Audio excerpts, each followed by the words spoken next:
Hey guys, welcome back to my channel. Today I'm filming my December eyeshadow palette ranking video. So if you guys like to see me torture myself by trying to pick a favorite eyeshadow palette each month, then just keep watching.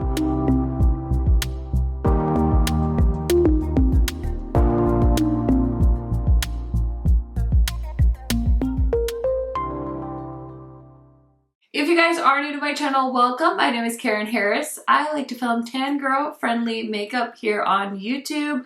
I try to post about 3 to 4 times a week, so highly recommend subscribing, turning on that bell, especially if you like new makeup. And without further blabbering, let's get into it. Okay, you guys, if you're wondering about this eye look, this video might be up already. It's part of my testing new makeup series that I started on my channel. This is episode 3. If you guys want to track it down, I'll try and remember to link my playlist up in the cards for you guys as well. And my ranking palettes videos are also a series on my channel that I post every month. I just love to rank eyeshadow palettes from the previous month. Actually, I'm lying. I don't love to rank palettes because sometimes it's really hard, especially when my favorite brands all come out with palettes at the same time. But I do it for the views. I do it for you guys because I love torturing myself. But yeah, we have 13 palettes? No, yes.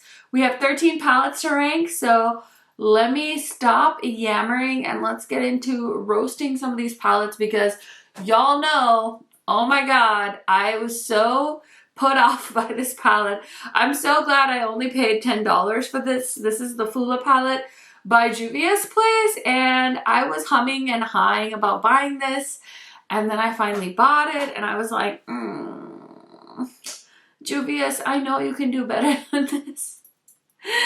I know you can do better. And so, yeah, I feel like that pretty much says it all, but I just thought these mattes were so shitty, and I need to give this another chance, but I just don't have the time to play with crappy eyeshadow palettes. That's also one of my resolutions. Just use your favorite things. Like, why torture yourself panning stuff and using up stuff you don't like? Just give it away, declutter it, do what you need to do, but use stuff you love, you know? And I just didn't love this one, so it is in 13th place.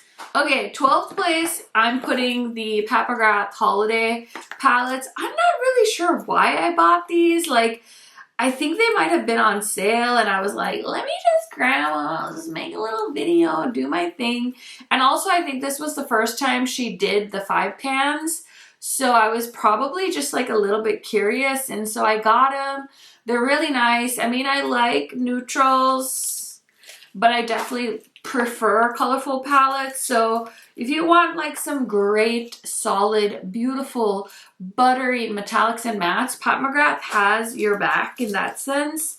But these are ranking at number 12 because of the color stories. They just don't interest me as much. Okay, I finally tried all of my Martine Cosmetics palettes in the month of December, and I did a 3 looks, 3 palettes video, and I'm ranking this at number 11 because I just don't like pastels that much. This is definitely one of the nicer pastel palettes I own because it does have some neutrals in it as well. So if you want to approach pastels with caution, this might be a palette for you. Oh my gosh, you guys, my husband's on a play date with one of my really good friends from college with their son, and I totally forgot what I was saying about this palette. I totally forgot. Hopefully I said everything I needed to say, but yeah, watch my 3 looks, 3 palettes Martine Cosmetics video because I worked really hard on that video and it deserves more views. Shameless plug, okay? Okay, in 10th place, listen. I love Glamlite, but there was a reason I didn't buy this palette when it actually launched, and I should have listened to my gut, but I was buying the Scooby-Doo palettes, and I was like, let me just throw in the Barbie palette, so I did get this one. It's cute, but it's just not my favorite. I feel like they've improved their formula, and I felt like this was not the same formula as their Frosted Flakes and their Scooby-Doo. I felt like the Scooby-Doo metallics were a lot butterier, and this one was a little bit different. I don't know, maybe it's just me, maybe it's just the color I use because now I'm swatching these and they feel fine. So It could be me. Maybe I just didn't love the color story. Maybe I wanted like more depth. But I'm telling you, the metallics just were more glidey in the Scooby-Doo. So yeah, I'm ranking that at number 10. Okay, in 9th place are the two Star Wars X Pat McGrath palettes that I tried. I actually have the Droid one. I haven't tried that one yet on my eyes, but these are amazing, great quality eyeshadow palettes from Pat McGrath. But I just feel like, why hasn't she made a Pat McGrath and Star Wars Mothership palette? Like, why are we getting these?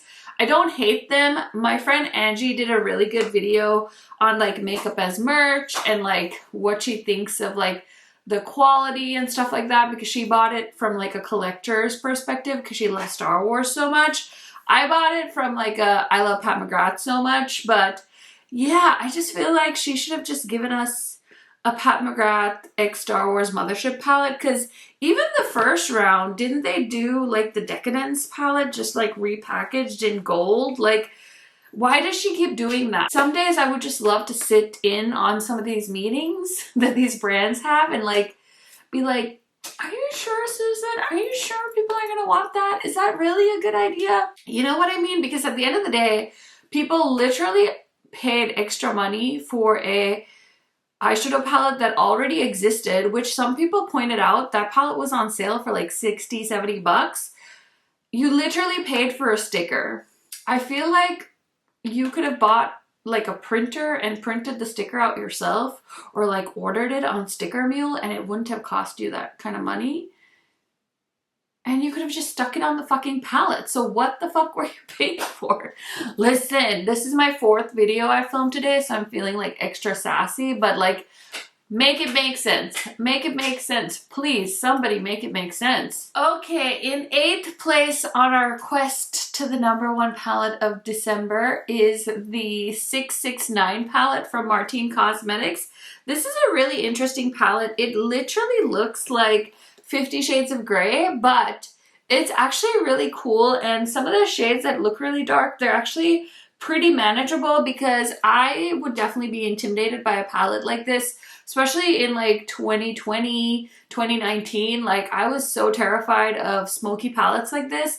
I've definitely grown an appreciation for dark, colorful matte shadows, and this one is just a fun palette. There are some multi-chrome type shadows in here. They're definitely not like the most amazing multi-chromes, but I think they made some excellent choices as far as the shimmer shades go with this palette. And I believe Martine Cosmetics is owned by a influencer. I think she's German, somewhere in Europe. But yeah, this is a nice palette. I think that if you guys have been wondering about it, I would recommend it. It's definitely one of my favorites from them. And I'm still trying to get that Mission XXX palette. It's been sold out on Beauty Bay, and I'm like, I just don't want to order it from their website. I just keep hoping it'll come back in stock on Beauty Bay.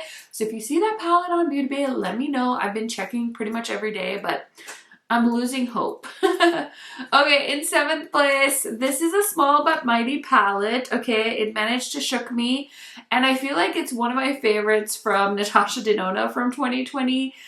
I feel like I had a pretty disappointing year with Natasha in 2022. I was expecting more color, and I just feel like between like the Retro Glam and the My Dream palette, it's just kind of been basic city.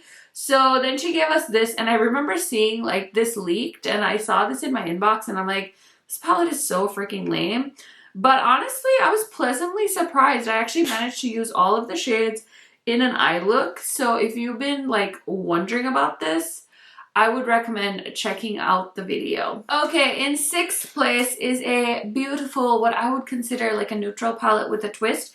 It's the Ambiance palette from Ace Beaute, and this was one I was kind of on the fence about, because the palette they launched before this was the Violet Sage, and I just did not feel like that was the same quality that I'm used to from Ace Beaute.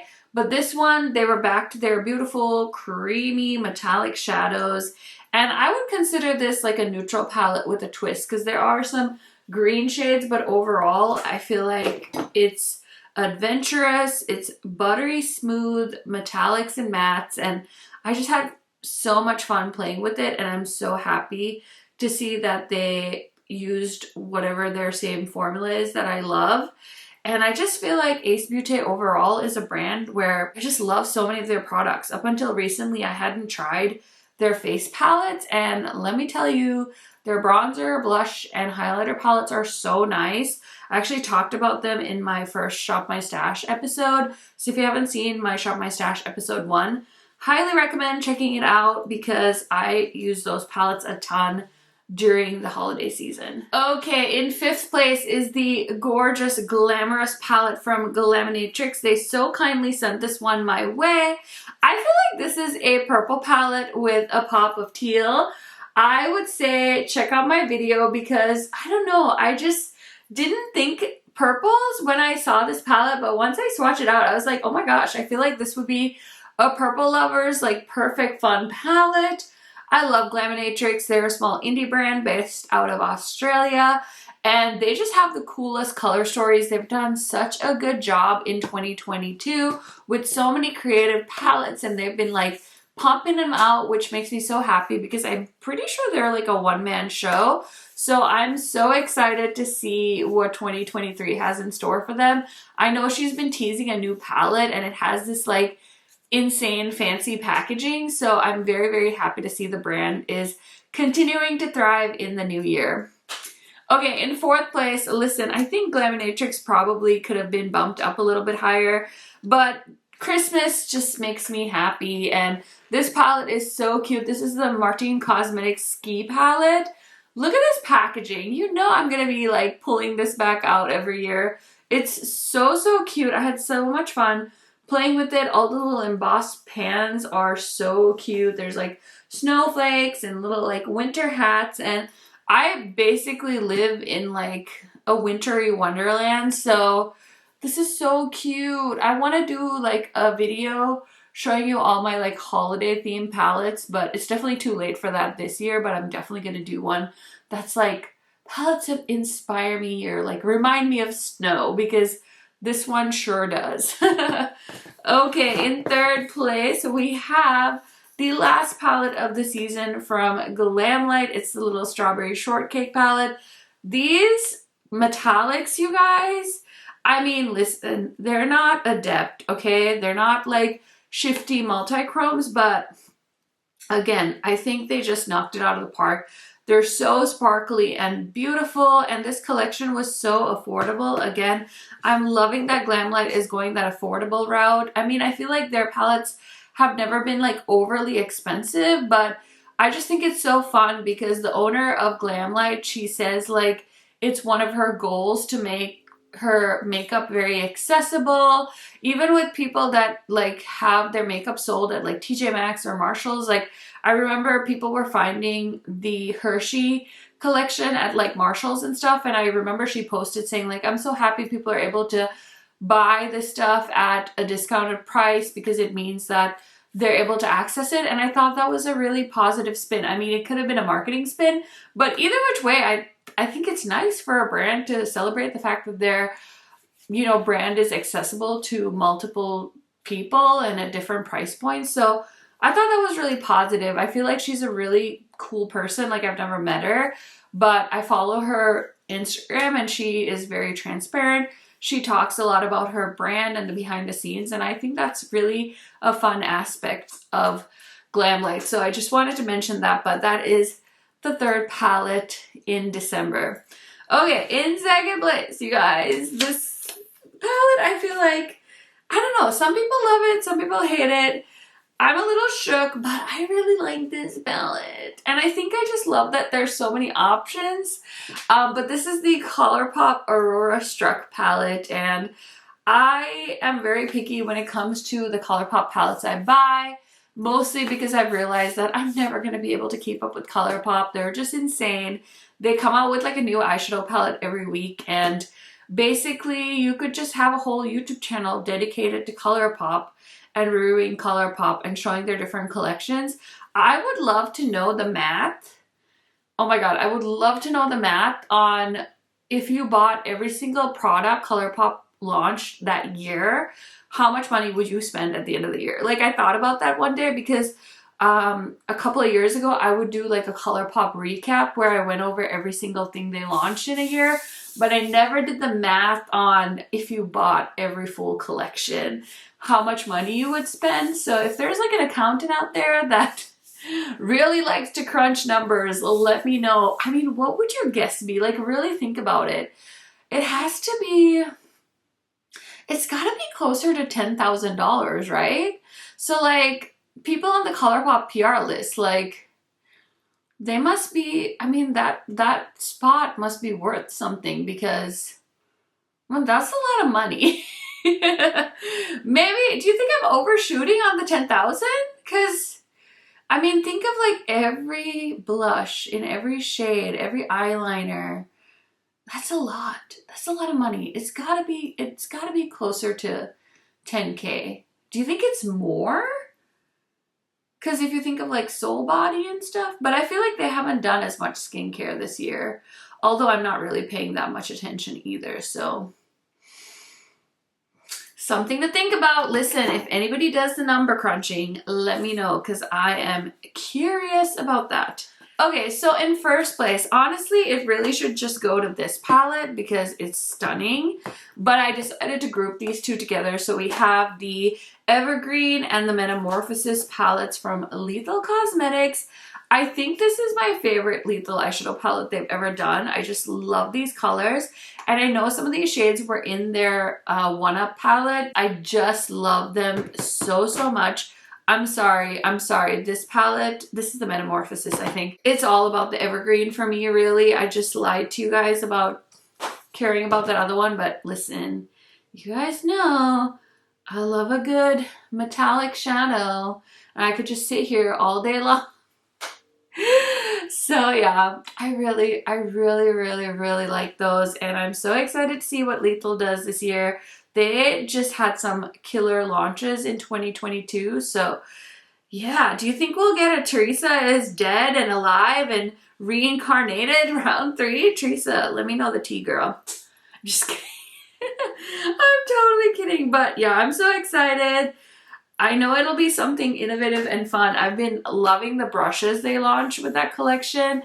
I actually keep them in my Shop My Stash upstairs. So yeah, number 1 is Lethal Cosmetics. That is it for the December eyeshadow palette ranking video. I hope you guys enjoyed this video. Let me know what was your favorite palette in the month of December. You guys know I love chatting to you in the comments, and I will see you in another ranking video very, very soon.